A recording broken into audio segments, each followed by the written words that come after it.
So here's another little update for you.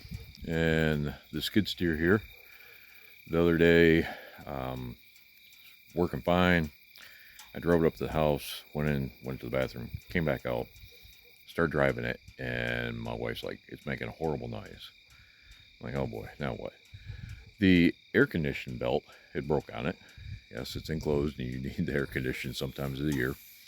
And I'm like, "Wow, could drive it like that." I looked down in there, and the other two belts, the drive belts, yeah, two. That's how bad it was. The one 8 ribbed belt had split in half, and it was pretty bad. I'm like, all right, forget it. Might as well just stop what we're doing. And trying to trace down the belt. Got the serial number off of the skid steer, gave it to the guy at Case. He gave me the wrong belt. So I got to take that belt back. I had a friend come out.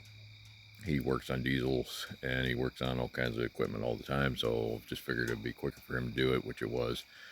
He put the new belt on, or both new belts, running great. Started filling up my truck, going back down and doing more, filling in the place down by the road so that we can build a barn down there. And y'all had seen all these rocks that were sticking out. Well, I got up top, well, you can see that, and started pushing all the dirt back down here. So did 2 loads tonight. Now it's getting kind of dark. Looks really bright on the camera though. But yeah, that's the can still on the trailer. Still working on that. Um, in the meantime, bought another car. The transmission was out. The police officer didn't know. He's like, I don't know if I'm a mechanic, or he didn't know if he knew he wasn't a good mechanic. Didn't know anything because he's like, oh yeah, his transmission's bad. No, its CV axle was hanging down. You can see that in my other video. And so I've been trying to get that CV axle fixed. Ordered a new one, came in. It was the passenger side. The CV axle was, bird just flew over me. The CV axle was the outer part, wasn't the intermittent piece. That was missing, so I had to take that back. And they can't even get that piece, so I had to go to the other parts store and get that one. That one should be in tomorrow. While I was down there, I also got the caliper for my 350. This is my 550, and had to get for the 350 because it was grinding. Couldn't figure out what was wrong with it. Finally got up underneath there and looked, and was like, doesn't look good. So took the tire off. Finally got the tire off. That was a chore.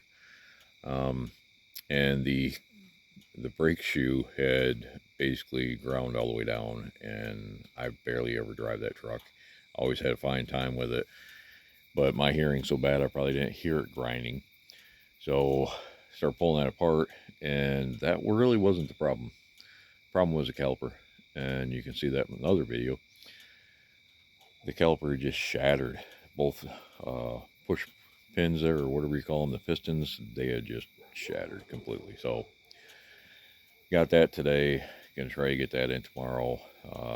Hopefully go back down, turn in the core for the caliper, get my $65 back on that, and pick up the CV axle.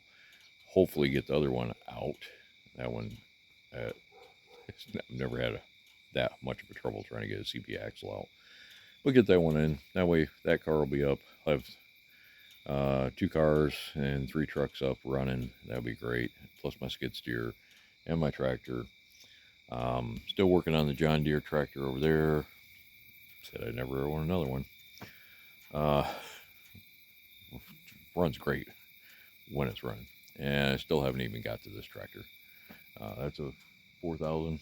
Yeah, 4,000. So that's kind of the update at the moment. My son did weld on that trailer. Yeah, point where you need to, right? He welded up that trailer, got the gate back on it, welded up the fenders, got some other little bits and pieces here and there welded up. And so, yep, I do need to start the wood chipper. It's been a while since I started the wood chipper. There I go, pointing in the wrong area again. The boat I'm mad at. I'm going to sell the boat. The wild thing over there behind it, going to weld the tire back onto the axle there, or the hub, and get that going. And who knows, haven't even got to the 49 Ford panel truck, haven't got to the 63 panel truck. There's just so much to do, but that's the current update for the last couple days. Thanks for watching. Please like and subscribe, hit that little bell there, and you know the deal. Thank you very much.